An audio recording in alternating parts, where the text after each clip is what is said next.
Love it. Thanks, you guys. Thanks for being here. Thanks for being awesome people. I know I say that every time and you're like, good enough, but I mean it and I feel it. I feel it. Thanks for being awesome humans and for caring and loving your kids and trying to be better and just trying to build this family legacy that's special and meaningful and exciting and awesome. And just before we hit recording here, for those of you watching the recording, we were talking about the trip to Norway this December, and I hope you'll encourage your kids to, whether they come with us to Norway or you guys, the whole family. I know that there's entire families planning on coming with us to Norway. But whatever you do, just encourage your kids to do big things and chase big dreams. We get one shot at life, one precious shot at life. So go big, go out, get some memories, take some chances, do some cool things. I know for me at least, and maybe I'm the only one, but for me at least, the idea of getting decades down the road and looking back and be like, oh, well, I can't even remember if we did anything. That's a terrifying thought, right? I wanna feel alive and really feel like we've lived life and squeezing the juice out of life. You guys with me? Anybody with me on that? Or you're like, no, let me. I have to throw something in here because I know that it's terrifying. Okay, like I have to throw in that side of it. It's probably more terrifying for me than it is for you. Yeah, I have an underdeveloped basal ganglia. Yes, exactly. That's true. I have a purposely modified shrinking basal ganglia. Right. But I want to add that in that's valid. Just because it is terrifying doesn't mean it's not worth it. Like, I'm not kidding you. If any of you know our story at all and you know the things that we've done, every time I've been terrified. Every time. Even thinking about planning this trip to Norway, I'm terrified, right? Because they're always like, It's always just the unknown. That's the nature of it. It is the unknown. The unknown is unknown, and it's terrifying. So if you feel terrified or uncertain or like not sure, that's completely normal. You just keep moving ahead. Anyways. And you go live this. And then when you go live it, but you have to plan it first and then you go do it. And then when you do it, you're like, oh my gosh, that was amazing. We did it. We like made this happen. Like it happened. We did it. And it's so empowering. Even when a lot of it goes wrong. And then you have to keep doing it again and again and again. It's kind of glorious looking back, but on the way there, it's quite unglorious. I was talking about with a coaching client right before this call. We're talking about the unglorious path to achievement. Mm-hmm. It's kind of ugly. Adventure and experience and like everything. And parenting and family life, right? There's a lot of unglory in family life. But man, then when it starts to pay off, when you do what you know needs to be done, then it starts to pay off. Oh yeah, it's worth all the effort and the fear, mm-hmm. and the strain and the struggle and all the goodness. So anyways, sincerely, thank you for being amazing people, for being intentional and purposeful, for caring. Oh, it's awesome. We need with enough families, and it doesn't even matter, with your family, with you leading out in your family, it starts to have this positive effect in the whole world because it changes the energy, right? What is the earth besides humanity? What is humanity besides the sum total of all of us, right? And every time we increase our sum, we've increased the sum of the whole. And so every time you level up and help your kids level up, you've just raised humanity. The sum total of humanity has gone up. And when we're creating this home and family legacy, then it just starts to radiate out this great energy to the people around us, and it starts to make a difference. Mm-hmm. You never know who's watching. And I know this is weird. Okay, people start freaking out and they're like worried what people think. And then you're like, look, nobody's thinking about you. Stop worrying about it, right? Like you're all worried about what people are thinking and nobody's noticing. That's on one side of the coin. The other side of the coin is people notice. They pay attention.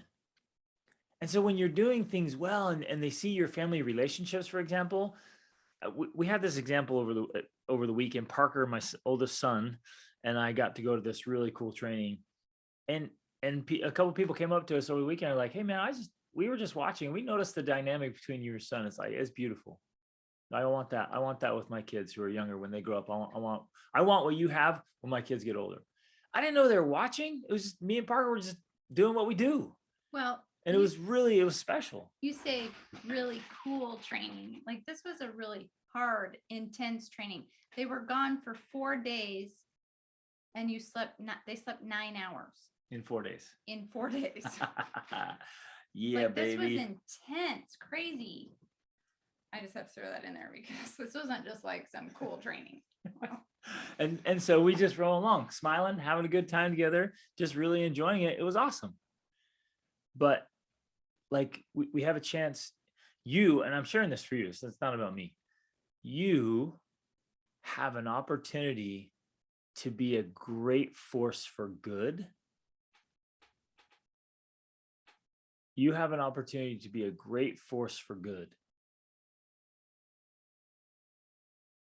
So take advantage of the opportunity, right? Radiate out some goodness. All in favor of radiating out some goodness, say aye. Like get in on this, right? I didn't hear any of you say aye. Let's go. Let's share it. Okay. Today we're going to cover some really important, fun, exciting things. We love when you have comments or questions, just dive in, hit all this stuff. The topic, I hope we get to it. Because I have something else we'll get to it. I want to start with a little tangent first, but we'll get there.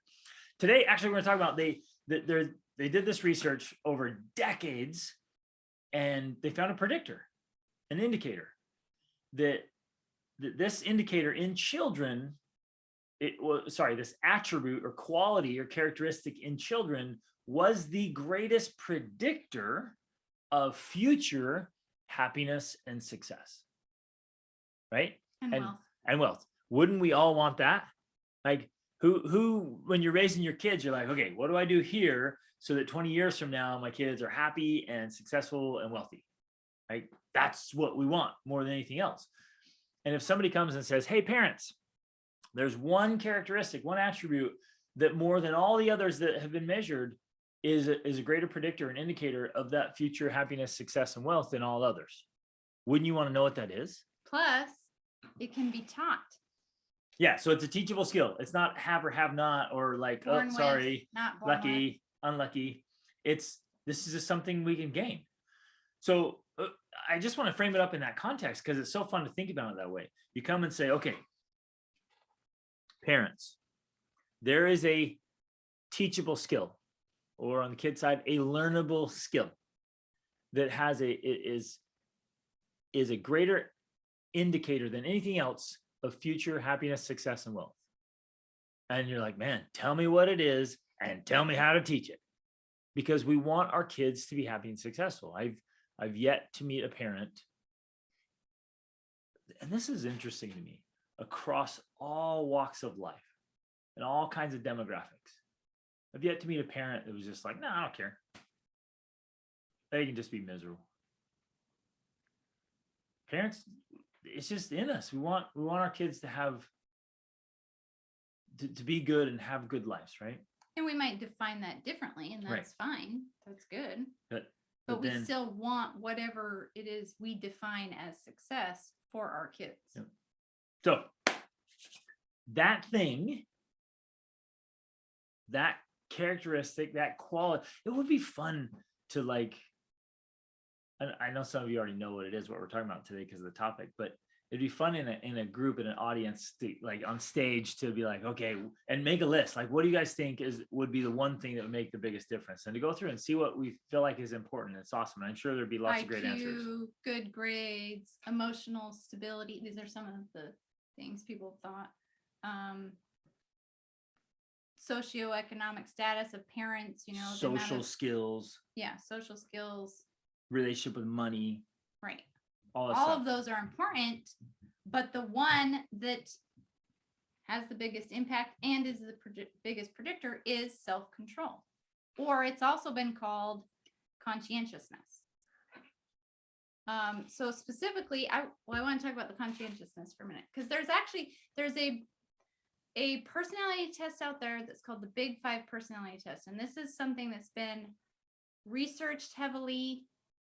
It's backed up by a lot of peer review, science, and there are 5 major personality traits. They're agreeableness, conscientiousness. Great. Now you got to help me. Emotional stability, openness to experience. What's the 5th one? I can't remember. I couldn't name 2 of them. Yeah. Anyways, so conscientiousness is one of these big 5 predictors or big 5 personality traits. Now, every single person, all of you have all 5 of these. Every person in the world has all 5 of these, but we have them in varying degrees. Greg and I actually did a whole podcast because Jordan Peterson has a website called understandmyself.com, and you can go take this Big 5 personality test, and we did it. And then if you're married, or in a relationship, you can connect those results together, and then you can read through them together. And then we also did it with our kids, which was fun. Our older with the older teens. Oh, that's awesome. And so we talked through those results, and that was fun. But we did a whole podcast episode where we went through all 5 of the traits, and each of the 5 traits have 2 sub traits. So like in conscientiousness, which we're going to talk about today, it includes orderliness and industriousness. So we're going to talk about that.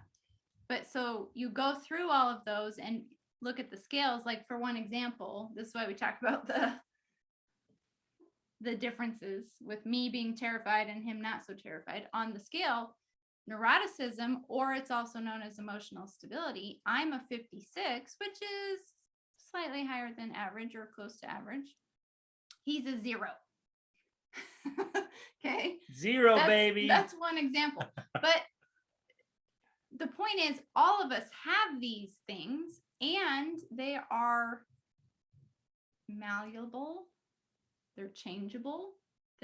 You can develop them. But of all the 5, conscientiousness is the one that predicts future success, just like we're talking about, also known as self-control. So that's just kind of a little bit of a background, I think, on that, and an overview of how this fits in, where it ties in, and it can be taught. Conscientiousness can be taught. We can learn it, and we can teach it to our kids. Laura's asking, what's the website again? It's understandmyself.com. So there it is, it's out.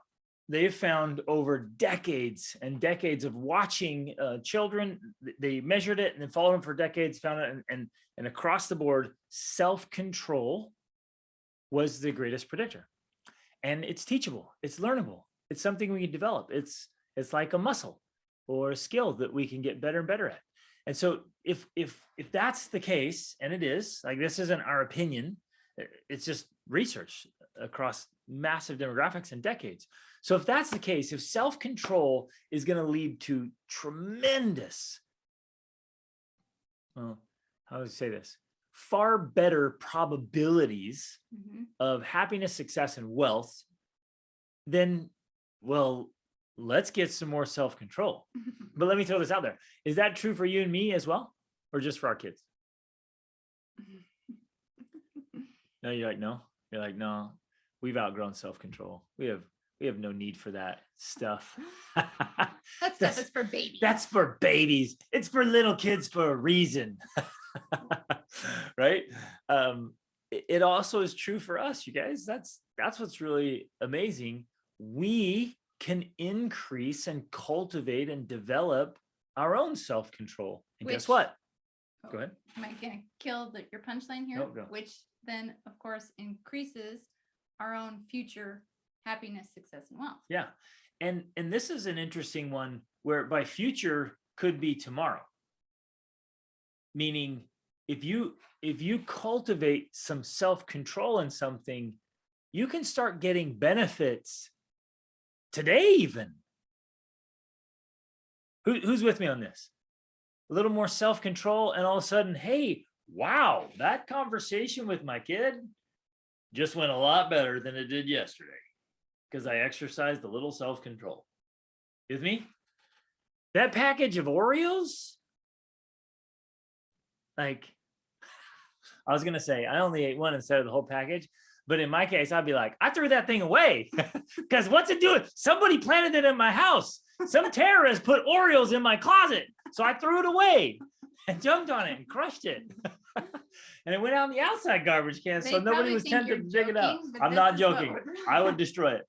My favorite thing to do would be take the whole package of Oreos skeet shooting. You just toss that thing up with a 12 gauge and just let it fly, right? I wouldn't even give it to the animals because you throw it out in the woods and some poor squirrel's going to get diabetes, right? It's just horrible. So, but even in that, right? A little bit of self-control with spending, a little bit of self-control with food, a little bit of self-control with exercise, a little bit of self-control with patience or anger. How about this? About you think about saying something and then you exercise some self-control so you don't say it. Who's had that experience where you said something and you immediately think, oh, could I please get that back? Because that just, I'm so sorry, but it's out, right? And so a little bit of self-control and everything starts to change in dynamic. So right away, but then as you keep practicing it, you get better and better. Wow. Which ties in directly to, I would say now, two of our favorite books. I mean, it's hard to pick favorite books, but because we have like 200 favorite books. A couple of our favorite books on this topic, this idea. One is called The Slight Edge, and the other is called The Compound Effect. And so you start making small daily decisions, which over time compound with their effect, the long-term effect they have, right? So it seems very gradual, and you're going along and you're like, yeah, okay, my life's getting better and a little better and a little better. But then over time, it reaches this exponential curve where the decisions you have been consistently making are demonstrating vastly different results than the people around you, for one thing, but and compared to where you would have been or where you would have ended up by continuing to make the opposite decision. So, and this is the hard part about self-control, because yes, Greg's talking about you can have mediated effects, and that's true. But I would say probably more often, the effects you really want take time to develop. And so you think, what's the big deal if I work out every single day and my friend doesn't? There doesn't seem to be that much of a difference between us. Until you start getting into exponential curves, which we've talked about that with you guys. You're cruising along and you're like, this person does that this. Great. Here's the difference. It's slight. And then all of a sudden it starts growing, and then it becomes exponential. And over time, the difference is huge. Gigantic. Now, we've seen this in our own life with people we know. We've known them for a long time. And we've made we've made slightly different decisions than they have. And now, I know you're smiling because but some of you know our story. I'm trying to say things without, I don't want to be too specific. Well, no, I'm not talking about that. I think people who know our story be like, yeah, some of your decisions weren't slightly different. Okay, yes. They were. I'm talking about in a specific area of life. Okay, a specific area of life. On the surface, say eating for one thing, the way you eat. On the surface, it may not seem that different than the way we eat compared to how other people eat. But over time, the gap in where we are mentally, physically, emotionally, all those things physiologically is vastly different than where these other people are that I'm going to be vague, but because of daily decisions, though, that's the point. That makes sense. So, right? Because if you guys eat processed food, if you just anybody, if a person eats processed foods for 20 years and another person eats whole foods for 20 years, is there going to be a difference? Is the compound effect going to play out? Absolutely. Well, let's just take something super simple like saving. Yes. Just out of curiosity, who are my savers? Some of you are like hardcore savers. You're like, yeah, I love saving. And some of you are like, saving is stupid. I'm one of the saving is stupid kind of people. But I used to be. I used to be. Now I realize I'm like, I gotta save so I can invest. I mean, just stuffing it under the mattress is kind of silly, but saving, it's a simple one, right?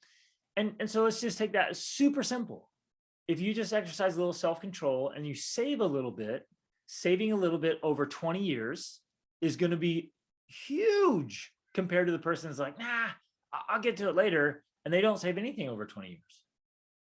Plus, then you add interest to that and you have the compounding effect that you have this exponential growth over time. So we're trying to use this to illustrate the long-term power of daily self-control, right? And we're trying to cement this for ourselves first as the parents, because it's hard to teach this to our kids if we don't really understand it ourselves. Just like it's hard to teach our kids to eat well if we're not doing that ourselves, or to save if we're not doing that ourselves. So we have to understand why this is so powerful and needed and necessary, and the long-term effect it has, so that we have the desire, the motivation, the interest to teach this topic to our kids over a lifetime, right? Because that's essentially what you're doing. So you never stop teaching self-control to your kids. And we know, just because of the caliber of people you're teaching your kids to be kind.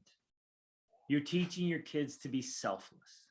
You're teaching your kids to look for opportunities to serve. You're teaching your kids you want them to be intelligent, right? You're helping your kids get an education and learn a skill. I know you're doing this, right? And it's like, this is an emphasis. You're like, hey, do your studies, help out. Hey, don't treat people like that.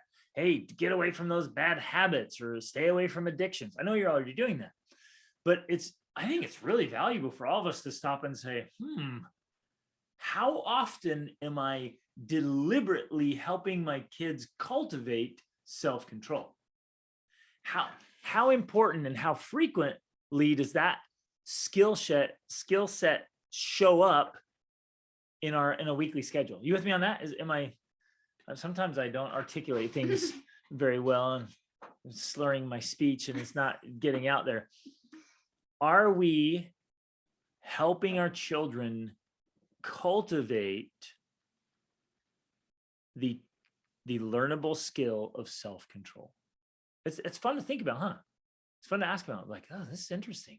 Like, when was the last time we really worked on self-control? Now, as we get into examples, actually, would you guys do that? Will you share some examples? Share some in the chat, or you can jump on mic. Let's share a whole bunch of examples of how we can teach our kids self-control. Because today, one of the goals is, like, you walk away with a good list of things that just work. Because if this is the greatest predictor via research of future happiness, success, and wealth, then man, we better do it well. So today we can walk away with, like, hey, here's a list of things that work to help our children develop self-control. So start sharing those and you can jump on mic or in the chat. But while you're doing that, like, we've got to pause and look at our calendar and say, am I doing it? Is this a regular part of our lifestyle? Is this a regular part of our family dynamics, our family culture? Or, this is interesting, are we inadvertently, and Rachel, I see this often, are we inadvertently teaching the opposite? The underlying message going out is not self-control. Self-control isn't that important. Doesn't that matter? Because, oh, you did that. And instead of, like, correcting it or disciplining or following through on a consequence, we're just like, oh, well, okay. And we kind of shy away from it as in our parenting. Then the kid's like, oh, well, self-control really doesn't matter that much. Because if I slip in self-control, there's no real consequence. And so it doesn't matter, right? So we've inadvertently taught them that it doesn't matter. And they wouldn't articulate it, nor would you. But in the habits and the patterns in the family culture, you guys with me on that? Like that can sneak in there. And you might have a family dynamic saying, well, self-control is really not that important, or maybe not important in this specific thing. That's a really interesting thing that come up. Okay, let's share a bunch of examples. How can we effectively teach, cultivate, and develop self-control in our families?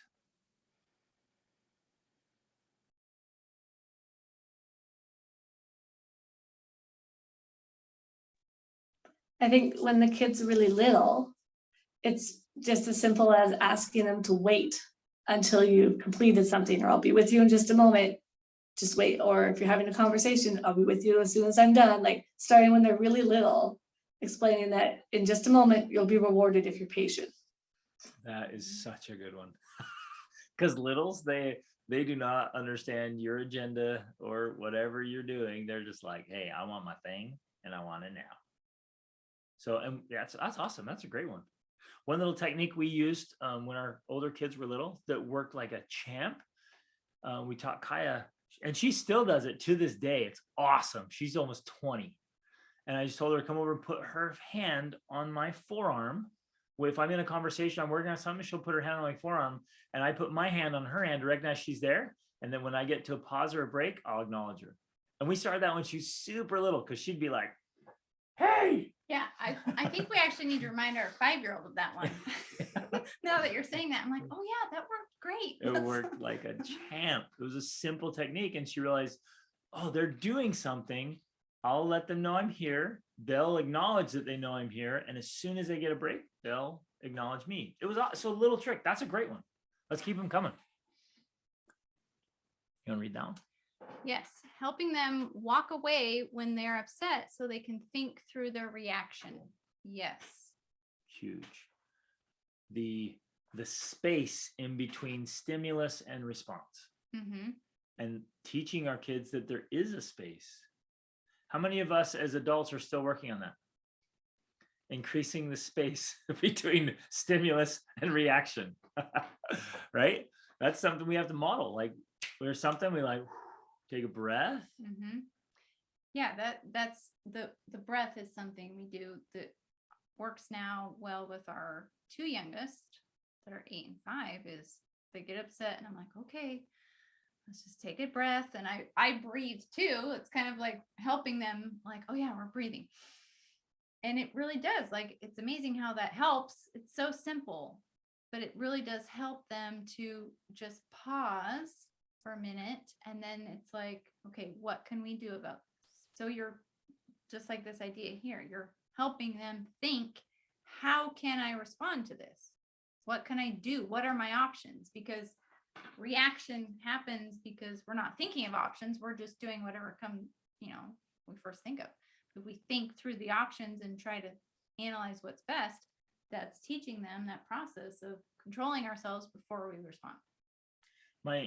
My oldest son asked me a question. It was fun. We had a really great conversation because people were asking him, right? So at this training, they were coming up. He was the youngest kid there by far, and he was leading out. Yeah, he's 18. He was the only.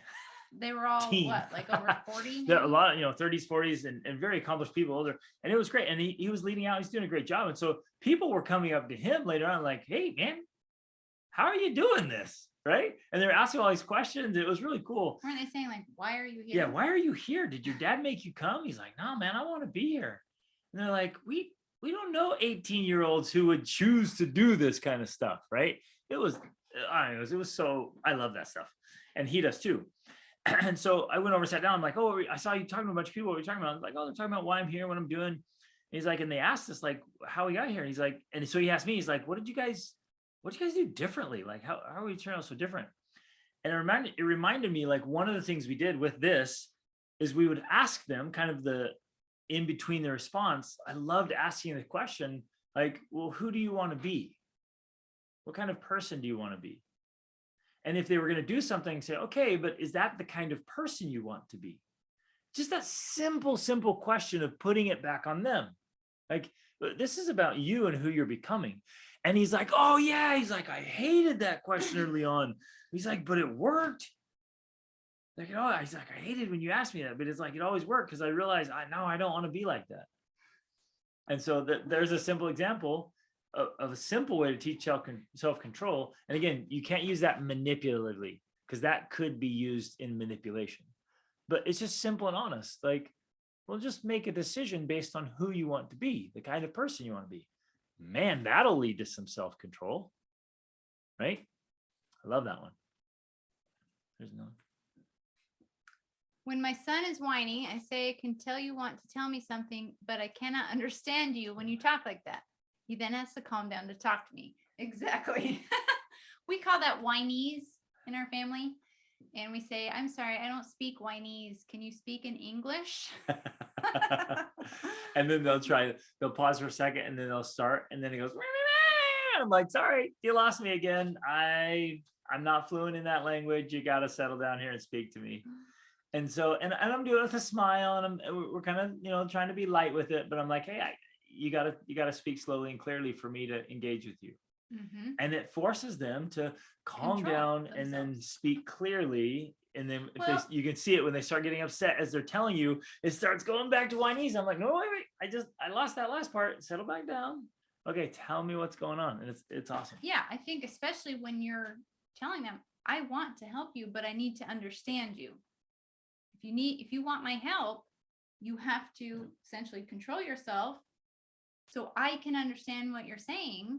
And so, yeah, it's not this manipulation. It's not this force. It's simply, I'm here to help you and I want to help you, but you have to control yourself to receive my help. Which is huge life lesson. Keep your cool and people will help you and you'll be able to engage. You'll get the things that you want by keeping in control. When you give up control, you lose it. Other thoughts, other ideas. You guys can jump on mic and share things. We're just trying to throw some ideas out here, kind of get the wheels turning around this super important topic. And then we have some strategies. Ooh, yeah, we got some strategies. I don't know how super powerful it is, but we always make the boys wait for the girls to eat first in our family. So when we have dinner together, the boys have to wait. They're the first ones there, like drooling over the food. I'm like, yeah, girls first, ladies first. And I always make them do that. And also just if an hour or two before dinner, nope, we're not eating. And I make them wait for dinner. Those are little tiny things, but I think hopefully it's helping a little bit with, okay, I don't have to freak out and pick. So. Yes. Absolutely. Oh, I think those are great ones. Hunger, especially with boys. Teenage boys they'd eat their own shoes if you let them. Like they just like ravenously hungry, right? And they'll rush in there and butt everybody else out and consume it all. And then like, oh, that was really good. And you're like, that was for the whole family. You just ate the whole thing. But so yeah, hunger, and I'll do it sometimes on purpose. Not with the youngers as much. But they were like, oh, we're so hungry. And I know we're on a road trip or something. And I know we could stop and get food right away. But I'm like, yeah, looks like we got another 90 minutes. And I do it on purpose because you learn to just deal with things. Which is especially true with traveling, I think. That's one of the reasons I like traveling and don't like it at the same time is because it forces you to have these weights, these circumstances that you don't have this control over, where you have to push yourself. But back to just in the house, I think even these small ways are perfect because you're right. Same thing, oh, dinner's gonna be, I'm making it. Like you can wait.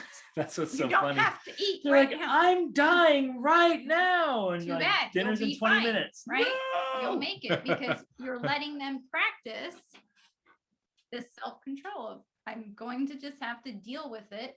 Because in some ways, that's what self-control is. I'm just going to have to deal with it until time passes for this thing to happen, right? One more thought on the having Brittany, we see your hand. That's awesome.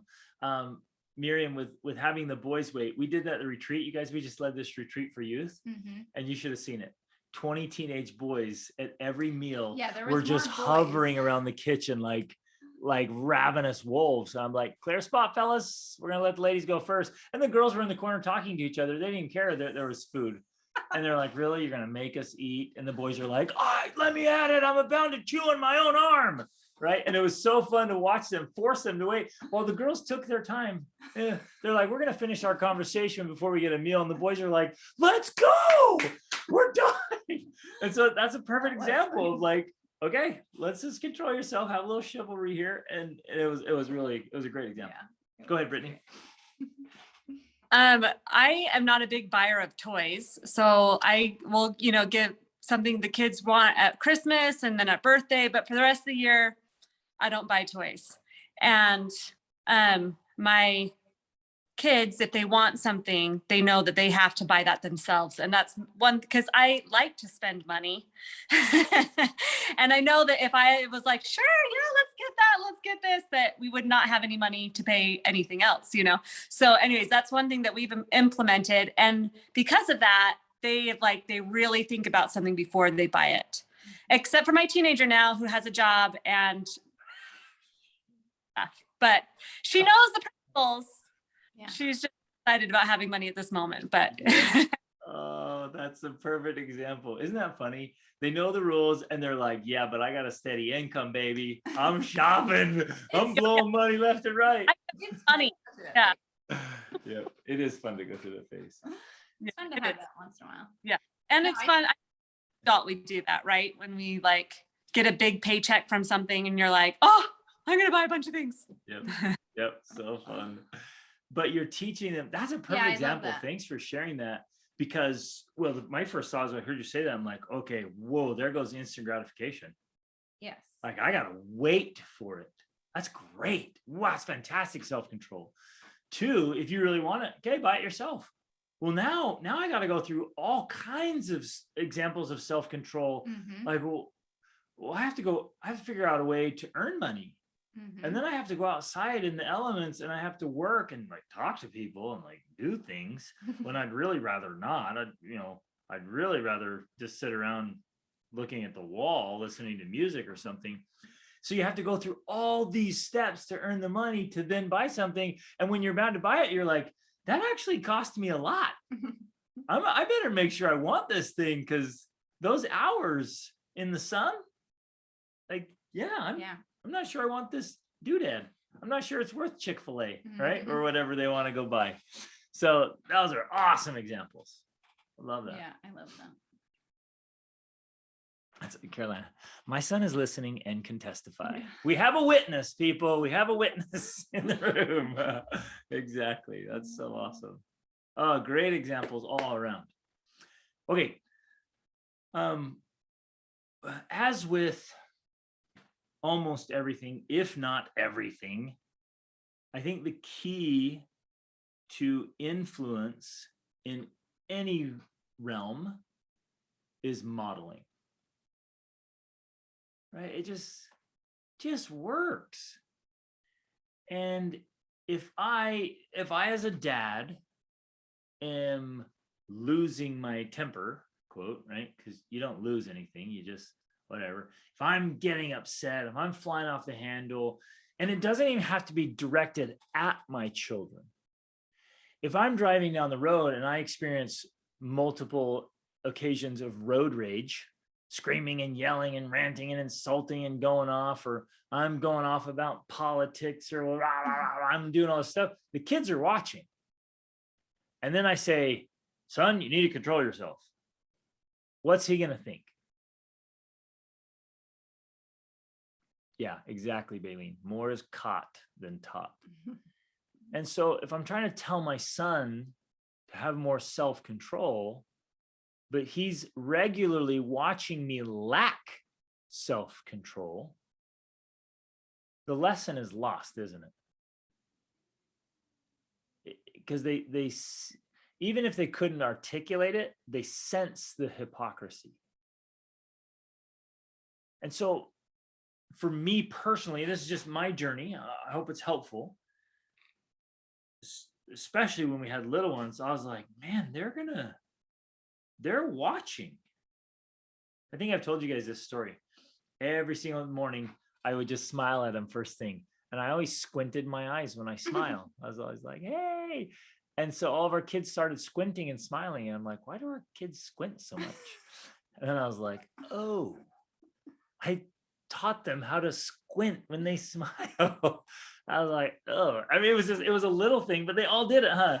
Then you see them and they're all like, yeah, we started I was wondering, like, and I was what like, in the why world? are they doing that? I was like, hun, you do that. It was me. They literally learned, like, when you smile, you squint your eyes. And I was like, wow, it was a really great lesson early on for a young father. And I was like, they are watching everything. So my journey was like, if I want my children to have self-discipline, self-mastery, self-control, I have to be a phenomenal example of that. Otherwise, what I say about it will fall on deaf ears, or at least it'll lack impact. And so I started working on it. And you guys know our philosophy.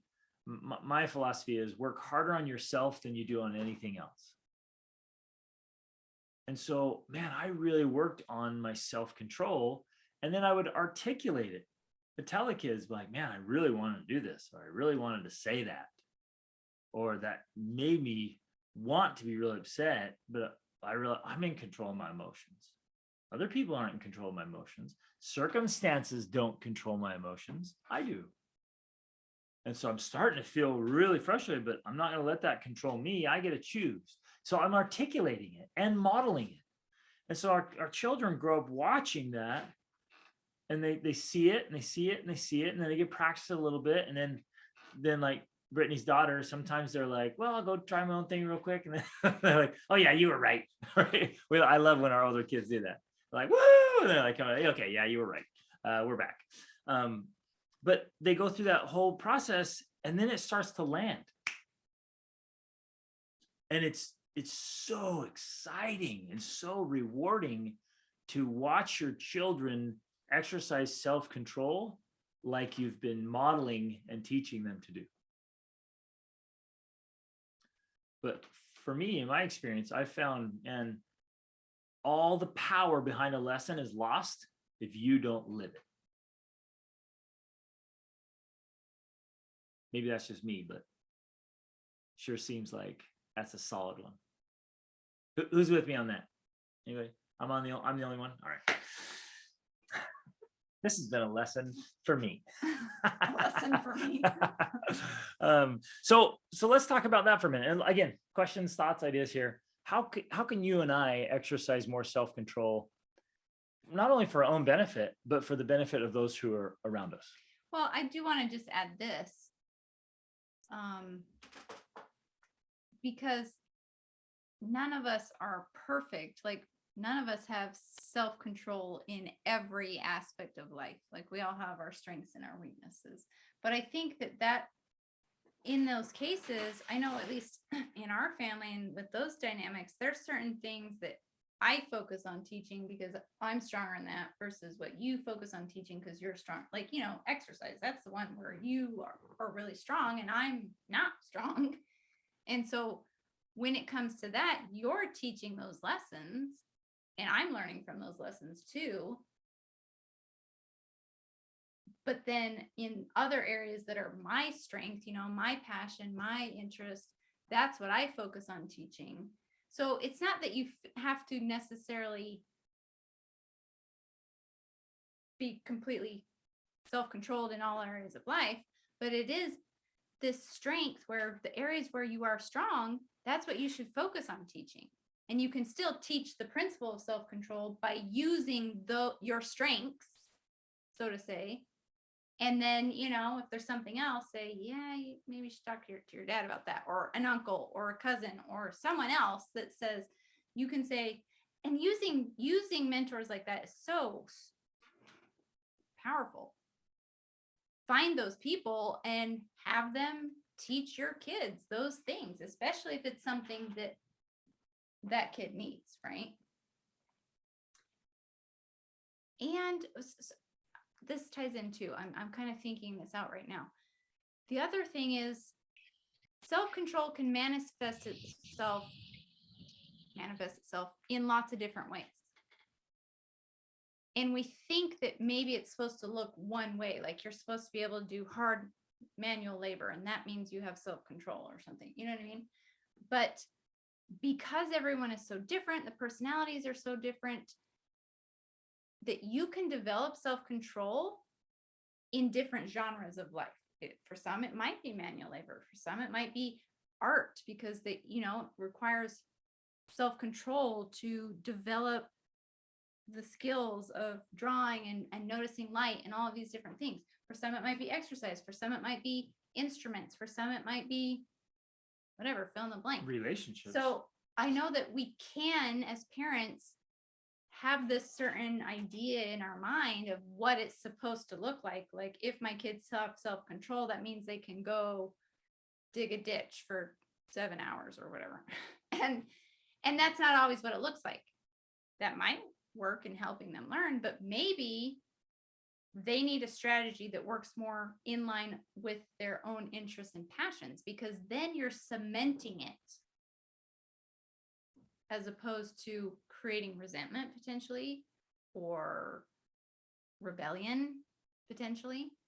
So it's not, we kind of talked about this in our podcast. It's not just like, you will do this thing no matter what, so you have self-control. It's like, well, let's help you develop it, first of all, by you opting in, you choosing, because it's never actually self-control unless they decide for themselves to do it. And they often don't decide to do that unless it's with something they're interested in doing. And I'm thinking, while I'm talking about this, I'm thinking about all of our kids, because all of our kids are so different. And they all have different levels of self-control, but I think they've also all learned them in different ways, based on their interests, passions, and passions. So it can look different. I want to just have this out here. It can look different. We don't need to think that it's going to look one way. Maybe when they're young, because they're, they have a lot more similarities when they're young, and there's certain things you can do, like wait for dinner, eat your dinner before dessert, finish your schoolwork before devices. Those things, definitely. And especially when they're young. But as they get older, they're going to learn to develop those skills of self-control in line with their own passions. Cool. It's kind of a fun and interesting way to think through it, isn't it? So some of them will be universal for all of us. There'll be little things that are like universal. And then some will be interest and passion led or specific. I think our two boys are a good contrast. Absolutely. Our second son, who's 17, that kid loves manual labor. He's on a farm right now, and he'll work from 4 a.m. until 6 or 7 p.m. And he's like, that was a good day. My other son's like, dude, I don't even want to step foot on that farm.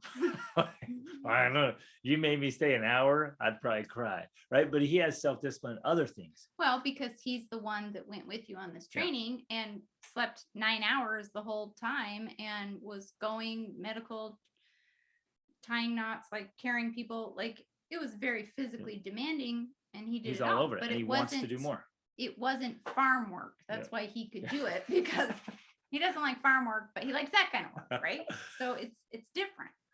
And I want to add one other aspect. So it might be universal, specific, but then one other aspect I want to kind of throw into the conversation is any weakness that might be holding us back. So if there's a specific lack of self-control, and it could be in any area, but it's like, it's your kryptonite. It's undoing everything else. It's holding you back from your potential. Or at least weakening. Or weakening it. It could be the weak link in the chain. So all this chain of good things in this one spot, pop. And in the coaching I get to do all the time, I see that come up a lot, where they've got this all dialed in. Everything's great here. Good. And then right here, like zero self-control around food or spending or an addiction. And that is the thing that weakens the whole. Does that make sense? Where it could be that thing that's just like, okay, And you can do it individually, you do it with your kids. You're like, what's the thing that's holding them back from their potential? And you get to meet with people. And when you look at this whole life approach, you guys, we've talked about the whole wheel of life, right? All the spokes and things. It could be, you could have great scores on every one of them. And then one of those spokes is just missing completely because it's just this area where there's no self-control. And so every time that wheel goes around, thump, thump. And so you can never really pick up speed, and going with this metaphor, because you just hit that so hard every time you go around. So that's maybe one other consideration there is like, is there an area of weakness where you're just like, man, in that thing, either for you individually, like I really struggle with that. Or maybe you have a kid, you're like, man, that kid's doing great in all of this. And this one thing is keeping them from their potential. The thing. And maybe we all have a thing. And so it's worth putting effort into that weakness because the weakness is holding us back. Examples? Any examples of this that we can bring up? Rachel? I kind of just have this small little, it's kind of a stupid little example, but I'm going to use it. I have a resistance towards discomfort. In our home, we like to call that the resistance. And specifically, I'm gonna just go with the cold shower, cold water thing. Like I don't like being cold. I just do not like being cold. Or hot. Okay, I don't Or like being uncomfortable in hot. any way. I was just thinking it's getting kind of hot in here. Actually, Well, turn the fan back on. it's too loud. I think. I don't think it was. Let's see. Hey guys, so our AC broke here. We're trying to get it fixed since we got back. We got back from our trip and there's no AC. And we're in Georgia in the summer. So we're gonna try a fan. Does that totally ruin the audio? You have it on the highest setting. There we go. Is audio still good? Give us a thumbs up, those of you on camera. Audio still good? Yeah, we're good. Okay, keep going. Discomfort. Yes. So Yeah, anything so- above 75 is too hot for her. Anything below 70, too cold. She's a very temperate person. Yes, I am. But I am planning this trip to Norway, and first of all, I'm like, oh, it's going to be way too cold. And then you can go do ice bathing, like you jump in the ice cold, freezing North Sea, and then you can get in a sauna. And part of me, I'm like, I want to do that, right? But listen, we go to the swimming pool. I don't get in the water because it's too cold. This Okay. is in We Georgia go in to the the summer. beach. I don't get in. It has to be like 90 degrees outside for me to get in the water. Okay. So I'm kind of like, how am I going to get in the North Sea if I can't even get in the swimming pool? So I've been working on being uncomfortable. This is why it's so ridiculous. By getting in the swimming pool, when we go to the pool and I get it up to my neck, I don't know. And I've been turning the water cold after my showers, okay? And it's not cold. No, I do. I turn it cold. I know, but it's not cold in Georgia in the summer. Like the coldest setting is like Luke cold, if that's a word. It's cold. Talk to Baleen about Okay, cold. I know. But the point is, I'm trying to use this as a good example here. That we can build up these resistance patterns, these avoidance patterns. And really, you're right. It's not that big of a deal, okay? It's not that cold. And getting in the pool is not that cold. It's just in my head, I'm like, oh, it's cold. I don't want to do that. But when I do it, then I'm like, oh, right. It's fine. It's not bad. And what the problem was my resistance. Oh, I don't want to do that.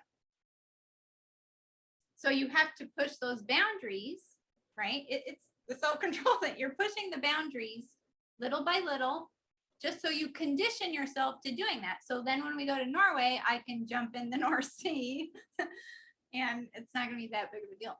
But it wasn't a horrible analogy, okay? It's kind of relatable. The point is you just have to notice, because I noticed that about myself, okay? Yeah, I have this resistance and it's kind of dumb. So I just have to take these steps to overcoming that resistance. And I'm, getting in the water, turning on the cold water, just moving forward little by little, and yeah, focusing on the sauna afterwards. Exactly. So that's my little story about. That was a cute story, babe. Thank you. No, it's a great example, actually. And in the little increments, the more you do it, then you get used to it. Right. And so in a very real way, I do want to emphasize this, in a very real way for you and your children, doing it regularly actually makes the self-control easier. Right. It actually becomes easy and kind of automatic. And what used to be hard for you will then become easier. It's like Emerson said that. He said, that which we persist in doing becomes easier to do. Not that the nature of the thing has changed, but our ability to do has increased. Right? We just get better at it. And so all of a sudden self-control then becomes easy. Like me and I stopped eating sweets and junk food at 17. And people are like, how do you do that? I'm like, yeah, at first it was tough. Now I'm like, I don't even want it. Unless it's gelato. Unless it's gelato, dark chocolate gelato in Italy, then I want it. Or Portugal. Or Portugal. Or France. Or France. Okay, Kim, you had your hand up, didn't you? Oh, go ahead, Miriam. Oh. And then we'll go Kim. Oh, I read a quote that says it's easier to live your principles, 100% of the time than 98% of the time, because then you have to make it. Am I going to do it now? Am I not? It's so much easier to just make the decision, and this is how it is, and this is what I do. I think it's just committing to the decision, and you have to get to the point where you're committed to that principle or that decision, but then it's easier. And, we've talked a lot with my kids about that. Don't decide, oh, should I, if I know this is not a good movie, should I watch it? Should I not? You've already made that decision and you don't have to think about it. Yep. So you don't get decision. Yep. Don't keep reevaluating these things. Yeah.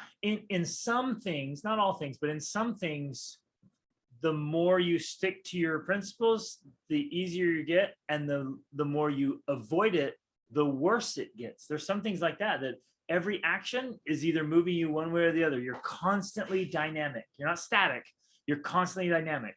If you get up, it's easier to get up. If you sleep in, it's easier to sleep in. And you're just constantly moving one way or the other by your consistent actions. Kim, I thought you had your hand up with one.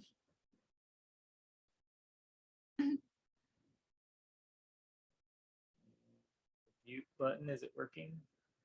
Hiding from you? Yeah, hit that, see if that works.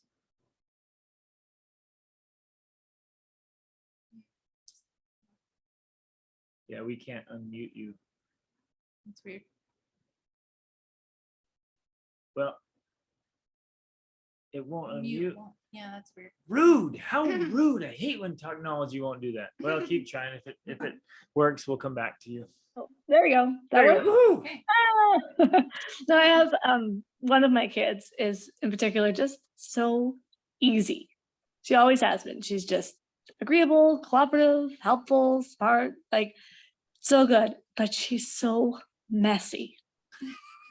It's the funniest thing. She's so good at everything. And I think it's partly she's just very creative, and she really, like, she's 10 and she'll still play for hours. And I'll go up into her room and I'm just like, oh, Tria, stop, clean this up. And she'll just move from one thing to the next thing, and she doesn't see it. So I know that's going to be her Achilles heel. Like I'm a ballet dancer. She's really getting into ballet. I'm like, you're gonna have to fix that part of you, because it's gonna be your weakness. Like, you're gonna have it's not going to be something she can continue on in life with, just being so messy. She loves to bake. Like, you can't bake in my kitchen and leave it like a bulb blew off. So if you want to bake again, you have to clean up after. Yep. So even for kids who are like super easy, that's something she's gonna have to fix. So beautiful. That's a perfect example. Yeah. Who here has a child that has that same weakness? Well, my husband has the same one, so I think it's born into her. Yep, man, we've experienced that. Yeah. And you're right. I think that's a really great example, because it's not a big character flaw. It's not some terrible thing, right? But you're right. Moving forward into meaningful things, orderliness is going to be required. And Yeah. that at some point could be something that holds them back. So that's a really great example. Really great example. I think you might have to remute me because it's not letting me Okay. again. Sorry. There you go. Got it. Okay. Thank you. That's a fantastic example. Well, just because it came up, I was thinking about this because our oldest is kind of like that, and then like our 6, she's kind of like that with the mess. And I remember when our older kids were younger, we were nomadic, like literally nomadic, and we owned a lot fewer things. And I remember that they were actually very good about taking care of their stuff, but mostly in part because they didn't have a lot of things. Like they had a few toys and they just took really good care of them, and they make sure they had them and that they were in the right place and like all this stuff. With my younger kids, now we have a home base and we have way too much stuff. And it's often a mess. Well, we went to Utah for the summer. We just got back, and I had put a bunch of stuff in storage. And since we got back, I haven't gotten it out, and it's way easier to keep everything clean because they just have less stuff out to play with. So I've been thinking about that, comparing it to when my older kids were younger and now with them, along with that, they have less self-control over their toys, meaning they actually do take less care of them, I feel like, than the older kids did, because they have so many. They have so many toys and so many things. It's almost like they don't feel this need to make sure it's okay. They don't have to, where the older ones were like, I have to make sure to take care of my toy and make sure I don't leave it at the hotel or the thing, because this is all I've got. And if I lose it or it gets broken or something happens to it, I don't have anything else. Where with them, they've just like, oh, if I can't find that, I've got enough stuff over here to play with. So it's interesting, that contrast. It's almost like we have these two little families, our older 4 and then our younger 3 now. And so I'm kind of like going through all of these things again that I went through with my oldest, but I think we're going to simplify a little more. Well, that principle plays out. I remember when Rachel and I were first married, I lost $10. And I remember being physically sick to my stomach. I lost $10 because we were broke, man. Things were so tight. And now, like, oh, $10 there, $10 here, Yeah. $10 there. And it doesn't affect you. So that's that principle. It's interesting. On that note, it made me think of a few things that regularly come up. Messiness comes up. A lack of punctuality comes up a lot. So maybe we kind of put together a list here of things in your coaching to work on in coaching, but in working with youth, especially, well, across the board, youth and adults. Messiness is a hindrance, and that's one that can be learned. We can learn to be more orderly, and so it's a little like bit perfect, but more orderly. And so I think the messiness is it's an indication on a scale of self-control. I think being late shows up on the scale of self-control. That shows up a lot. Procrastination is a huge one. I think you'll all be able to relate to that. When I'm talking to youth, kind of across the board, they're like, yeah, that's keeping me back. I procrastinate a ton, and it gets them. It catches up to you, right? Big time. What we're seeing, distraction. Woo-wee, right? This is the age of distraction. We went from the industrial age to the communication age to the distraction age. We are living in distraction. And this is true for you and me and our children, isn't it? I mean, this is a pretty solid group. Maybe nobody here gets distracted, but I've heard that there are adults who still get distracted. Today. I got distracted. What did I get distracted on? You went upstairs to get the paper towels, and you're like, Oh, what yeah. did I come up here for? She sent me paper towels, and I was answering coaching clients and doing stuff. I'm like, babe, what did I come up here for? So distraction, self-control. What was the other ones? man, there is a plague in our society for staying up late. It's like so many people. Like, this isn't just like, oh, a few people I talk to stay up late. It is chronic across the board. People are staying up way too late and sleeping in. So they're shifting their whole schedule. And in the work I get to do, I get to ask them like, well, what are you doing up late? What's going on? Are you doing productive things? You staying up working on creative stuff? Is it good stuff? No, it's just fluff. And they'll be the first ones to tell you. So I'm like, I stayed up 3 hours too late consuming fluffy junk. So I actually wasted time in life and bleh.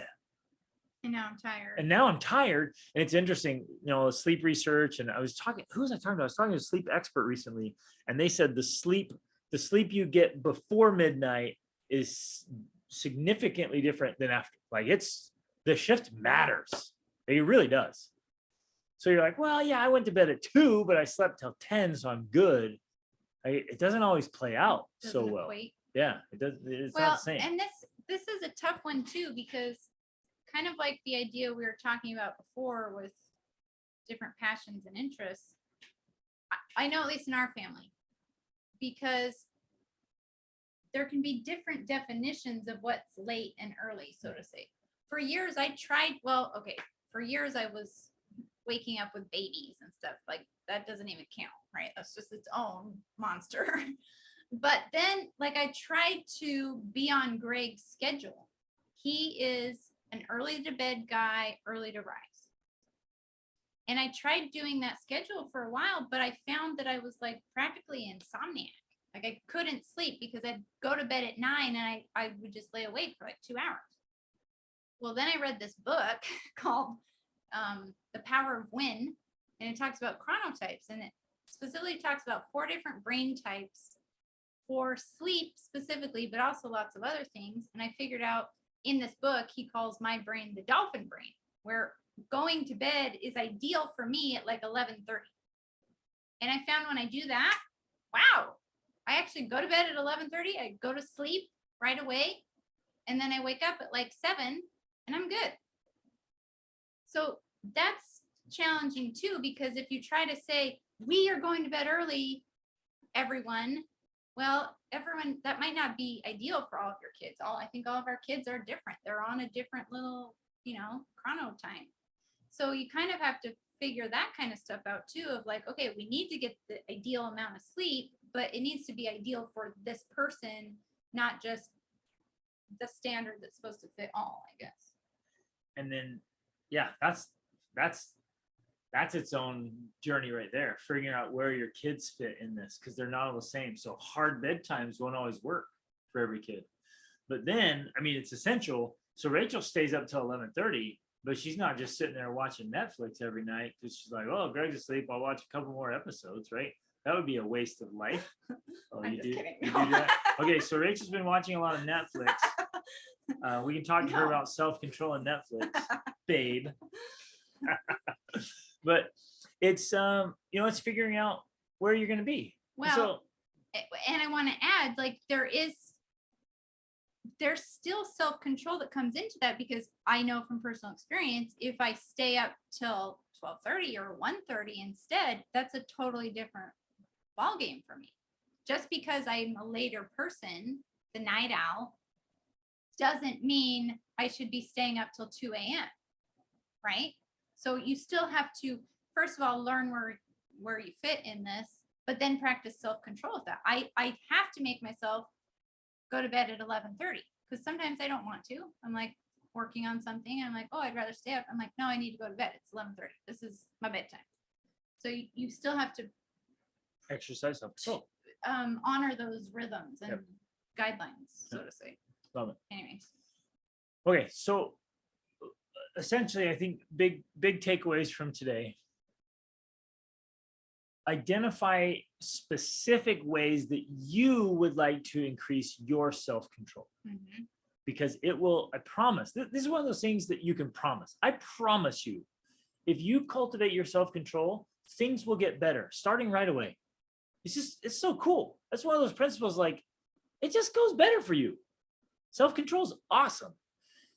And even more important than that, it'll start to radiate out to those in your circle of influence. Your family will be better off because you have more self-control. That's another promise. I feel confident saying that. It's really cool. It's this ripple effect that starts playing out immediately. Whereas the opposite is also true. If you just dismiss it, let it go, and you don't change and you don't exercise more self-control, that's going to play out. It has an impact. And your kids will follow suit. And like generational things will keep going because you never said, no, this stops right here, man. My grandma did it. My mom did it. I'm doing it. It's got to stop right here. Can we go back to my little cold shower Yeah. example? And I know it's kind of a silly example, but I think it's a good representation of how this process works, because I know for you, you take a cold shower every day.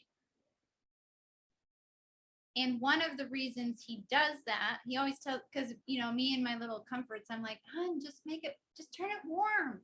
Just turn on the warm water, okay? But he's like, no, I take cold showers because I'm developing self-control. Because when I tell myself I'm getting into this cold shower that I don't want to, what is it you say? You're like, when I tell myself go, it's go. Let's go. I just do it. So no, I don't want to do it. But when you make yourself do something every day you don't want to do, you're developing that muscle to be able to do things you don't want to do. Even it's something as simple as a cold shower, which is why I turn mine cold after my warm shower. Because ultimately I'm trying to strengthen that muscle. Right? So I guess when we're talking about what are simple ways, like it's things like that. Things, you know, for me, that's something I know I've been avoiding, like getting in water, cold water, lukewarm water. And that's an example where you're like, what difference would that Right. have in your life?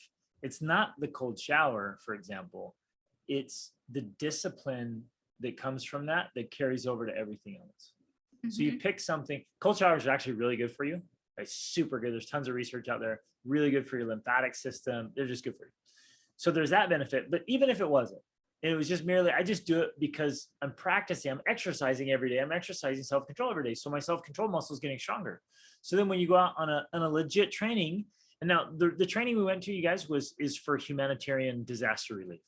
So when there's major earthquakes or hurricanes or major destructions, this organization, they're the first ones on the ground. And so you have to go through their training before they invite you to come. So now I'm on the list. So we're going into hurricane season and things get wiped out. They're like, hey, we need volunteers. I'm like, you're in. And that is not a comfortable situation to be in, but to go down there and be able to serve, you got to keep your crap together. You're going to be pushed. All your limits are going to be pushed. And if you're not used to being uncomfortable, you actually become a liability instead of an asset. You get down there and you do more harm than good, because now other people have to take care of you. And so I'm preparing to be an asset. And so I'm going to do things that are hard every day, things that I don't want to do, so that when I need that, when I need to call on that reserve of self-control, I got this. 3 hours. 3 hours of sleep is for weak people. Right? Just kidding. That is not healthy and is not good or sustainable.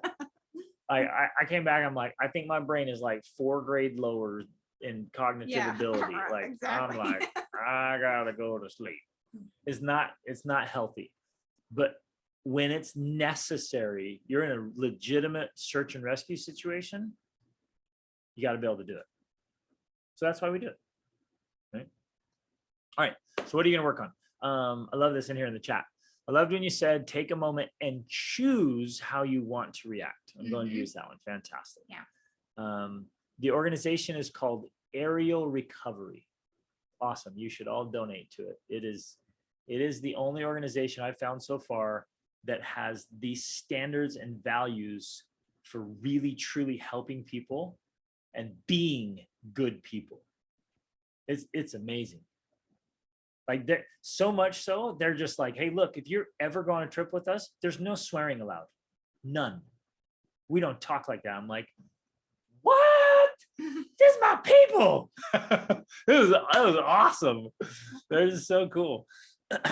But and they're like, and we don't go in and we don't give handouts and just do whatever. Like, we're not going to do helping that hurts. We're going to help you. And we're not going in as saviors to rescue people.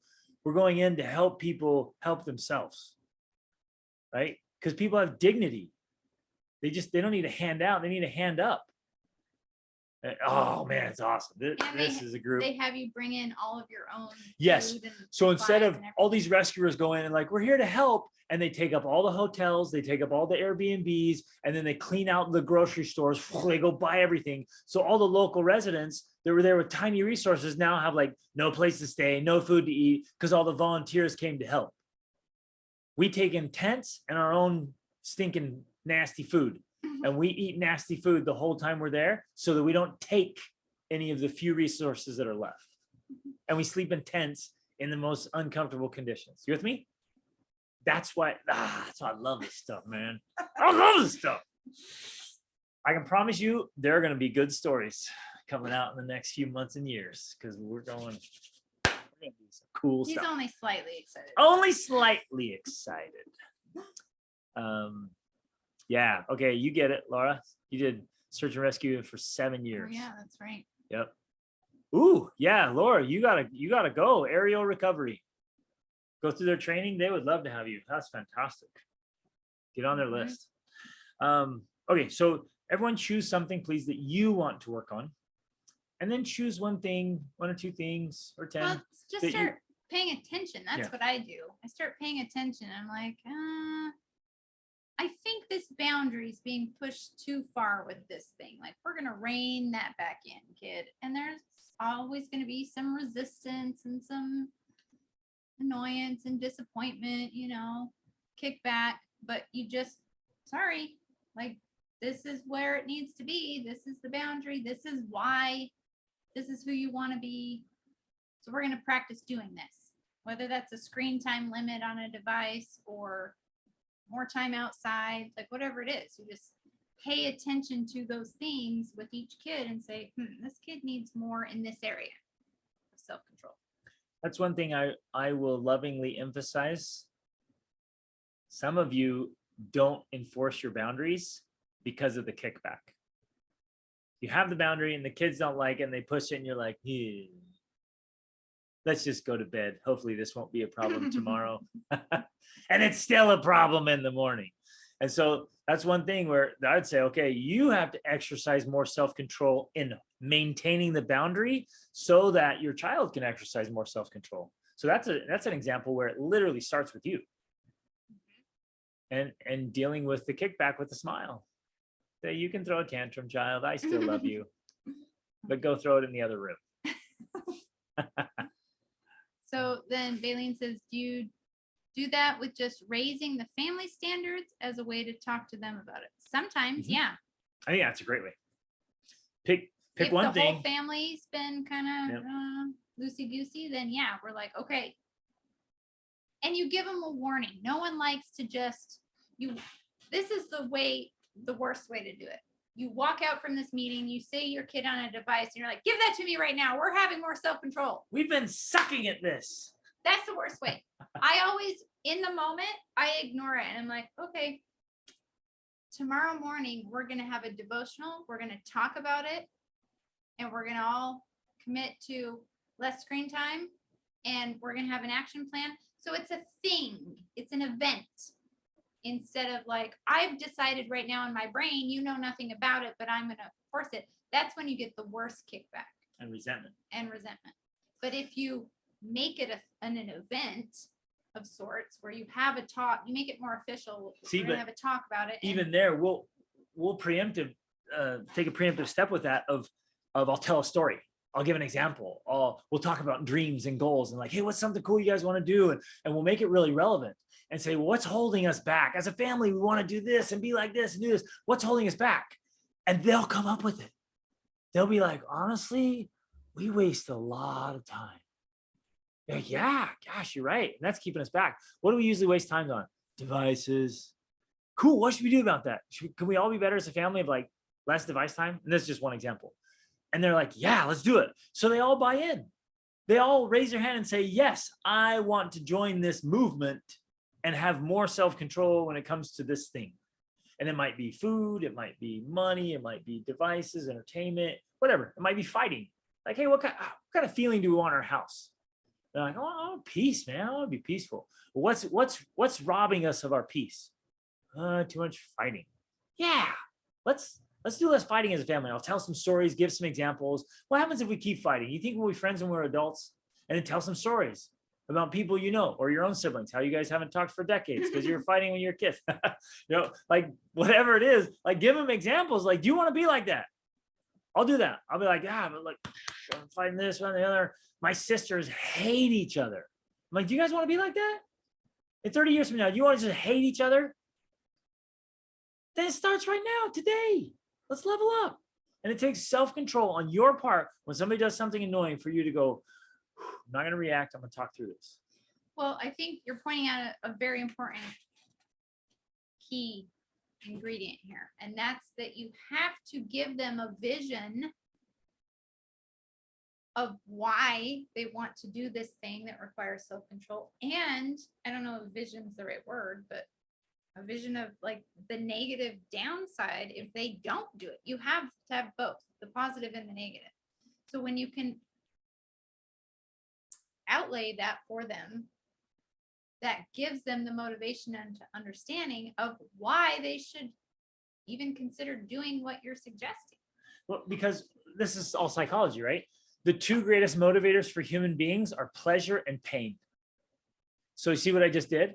The pleasure of being friends and being close 30 years from now, or the pain of being in this horrible sibling conflict 30 years from now, where you don't even talk. There's these grudges, this bitterness, pleasure or pain. Mm-hmm. And then now both. The pain is going to drive you and the pleasure is going to drive you. So you're being pushed and pulled from both directions. You're using this leverage to say, let's be better today. Let's exercise more self-control. It's awesome stuff. Okay, we'll let you guys go. Thanks for being here. Thanks for being amazing. Thanks for doing this. Have you ever had Amy asked, have you ever had a family meeting where one or more kids did not buy in? If so, how do you address it? Yes, Yep. absolutely. And if they didn't buy in, if they don't buy in, I'm like, okay, I got to approach this differently. I need a different story. I need a different example. I've got to approach this differently until it clicks for them. I need a different metaphor, a different analogy. Let's try a poem. Let's try a parable. Let's try, if I have to, listen to this song, kids. Boom. Or we're going to watch a movie tonight.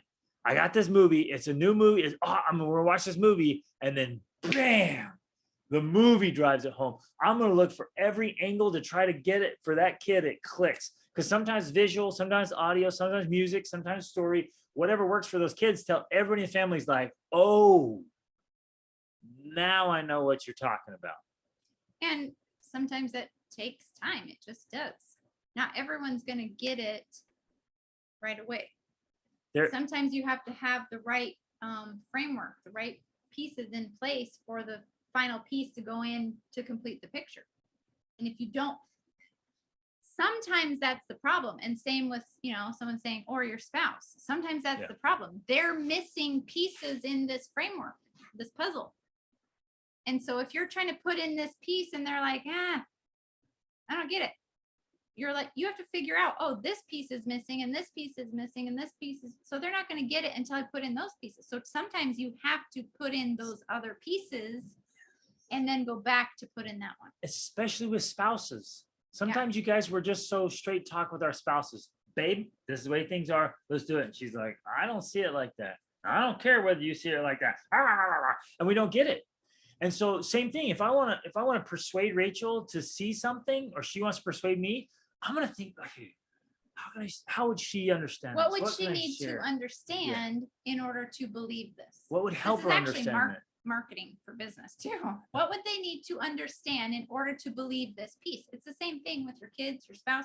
In order to believe this, What do they first need to understand? And in order to understand or believe that, what do they need to understand? You have to build that sometimes for people. They don't believe this or this or this, and you're trying to talk about this, And they, so and they they're don't down want it. here. They don't want any of that. You got to build here and here and here and here, and then finally get to this.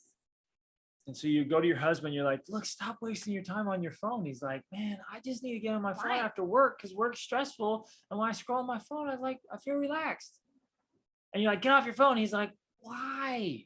He doesn't get the big picture. Like, dude, you got to come home, re-energize, re-engage, show up like a man and be all in. You got to work him through that to get to that spot where he of his own accord gets home, is like, yeah, I'm all in. Right? Move through those progressive steps. Oh, I love this stuff. This is so good. I want to bring my husband to Toke to meet you. Yes, bring him. That's awesome, Bailey. Bring him. I'd love to meet you guys. We need to find out when that is. Yep. It's going to be like first week of September.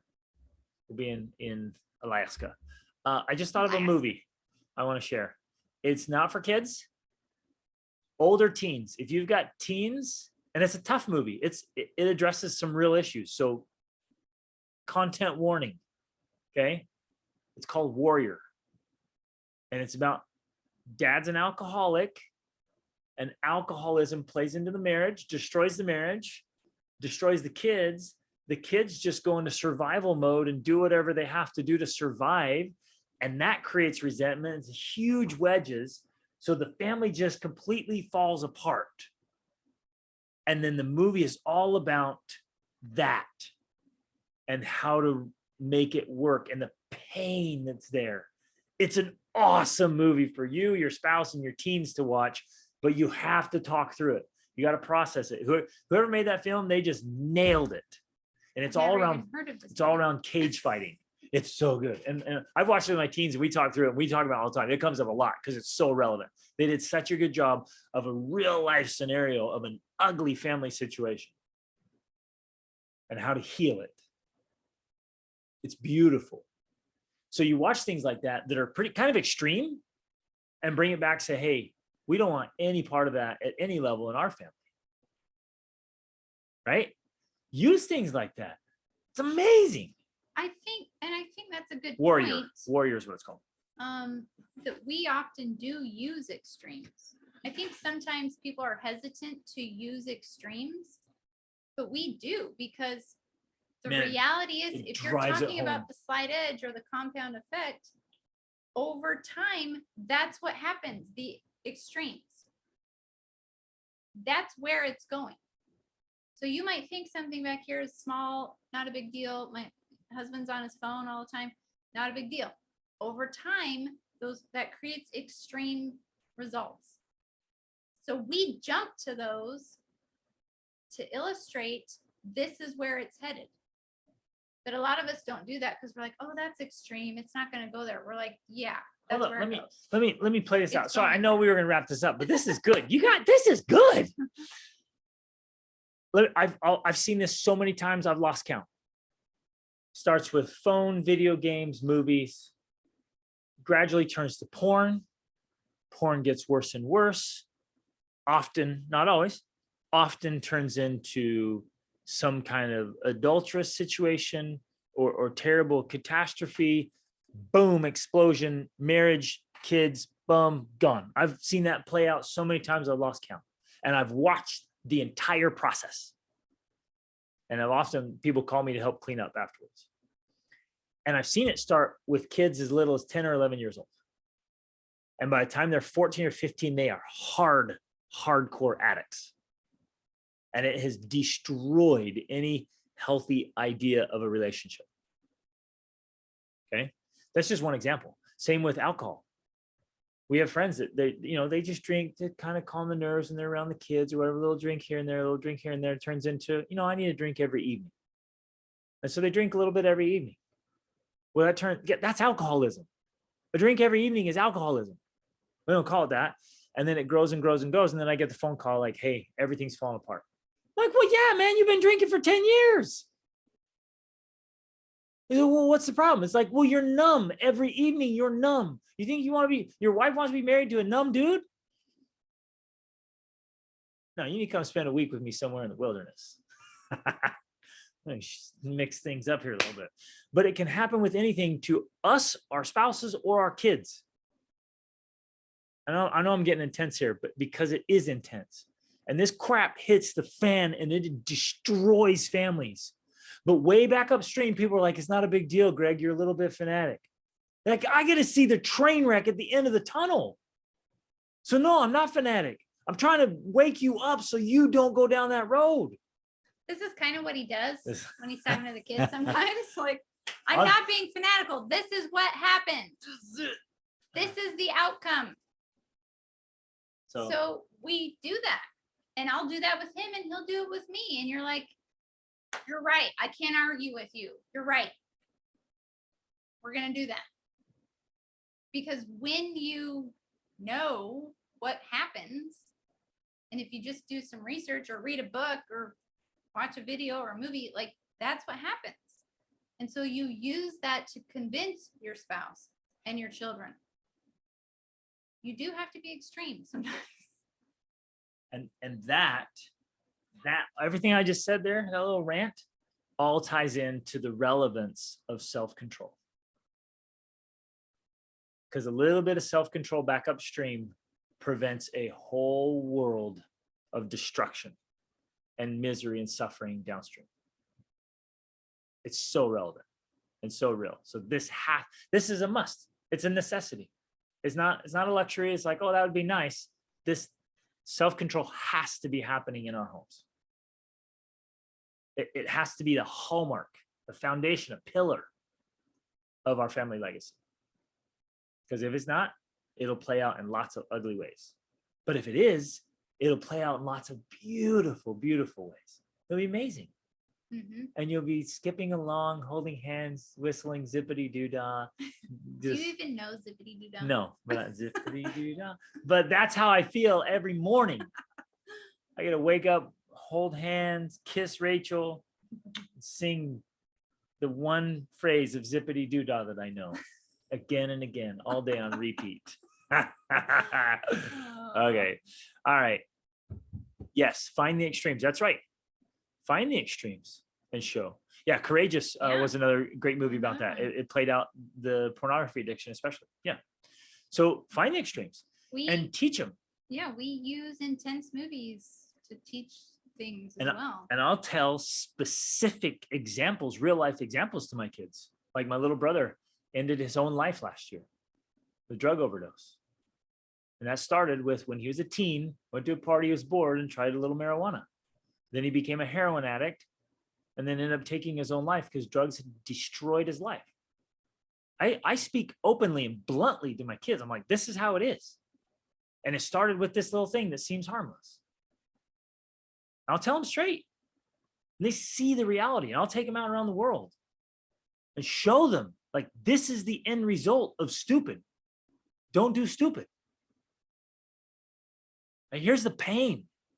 Here's the pain behind what your peers might say is cool.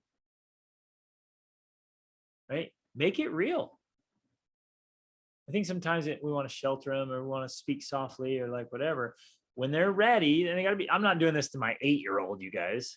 No, sit down. This is what life is like. I'm not doing that.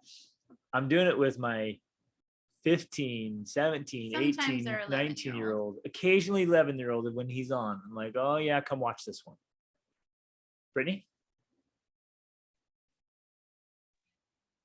But I think that can start, I love what you're saying. I think that can start at an early age to a certain point. One of our like best couple friends, he's a child's, pediatric dentist, and they just have, I don't know who it is, right? They weren't gossiping about with people's names or anything, but his wife was telling me that they have a patient, the mother of a patient, I guess, who won't let our friend use the word cavity or child or anything that can be construed as weak or negative, because she doesn't want him to scare the child or make the child feel like he's doing something wrong. Wow. And he's like, but he does have cavities and he is a child, and you're sugarcoating this kid's life, and he won't know what reality actually is. Yep. So he won't know what reality is. And I think at this age, you know, this little person right here, she can understand. Can you say hi? Hi. Yeah. She can understand that water is fun and also dangerous. And she can have a good relationship with it. And she can also respect it and realize that she needs to have mom there when she is in the water. Exactly. You know? And I mean, and I'm to show that, like, we were in the ocean this winter, and she fell down and a wave went over her, and I didn't rescue her right away because I wanted her to feel a little bit of that power from the ocean. And I think in small doses, as they get older, you can show that, you know, what they're capable of, or what that level of understanding is. Spot So on. I love that. It's been on my mind since I heard that story. Yeah. Yep, so true. You're right. And there's too much of that sheltering. So I guess the principle is introduce it as early as you can in an age appropriate way. Right. Yeah. And I think that those were great examples. Yep. And what actually happens when you try to protect and shelter your child too much is you actually weaken them. Because And of naivety. We have seen this.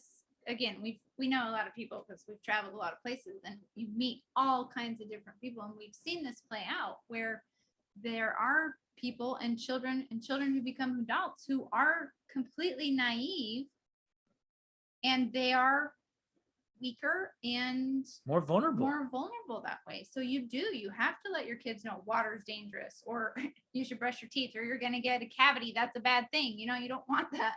You need to let them know about what's out in the world and what they want to aim for and what they want to avoid. So I'm glad you brought that up. I'll throw this down right now too. So part of the training we did is an opportunity to be involved in rescuing sex slaves. And so part of the training we went through was talking about the reality of that situation in the world right now. And currently, there are over 4 million people in sex slavery right now.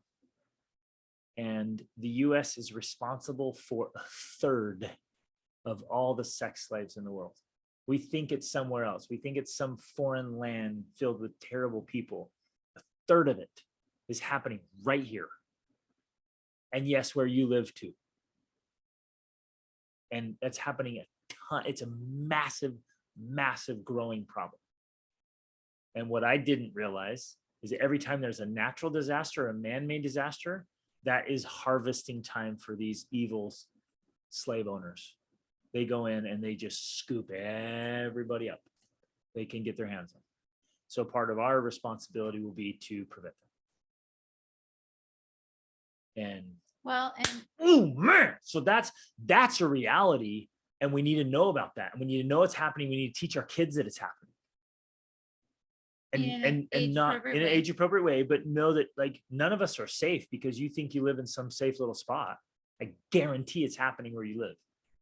And you're talking about 4 million, but what were the percentages as far as children versus adults? And of course, the largest percentage of them are women or girls. Yeah, women and girls, little girls, even as young as 3 years old. And the stories they told us over the weekend, I won't repeat, but I'm glad they told us because it seared my soul and my son's soul. We will be warriors against this, and people need to know what's going on. But that's a darkness that's happening right now on our watch, you guys. And most of the victims are people who are just naive and exposed and weren't prepared or aware. It's a real horrid problem. So it's go time, people. Yeah. Starting in our homes, teaching our kids and ourselves self-control. Okay, now we're done for reals. Okay, love you guys. Thanks for being here. Thanks for your questions and comments and awesomeness. Go love on your kids. Have a wonderful day and week. Love you guys. Reach upward.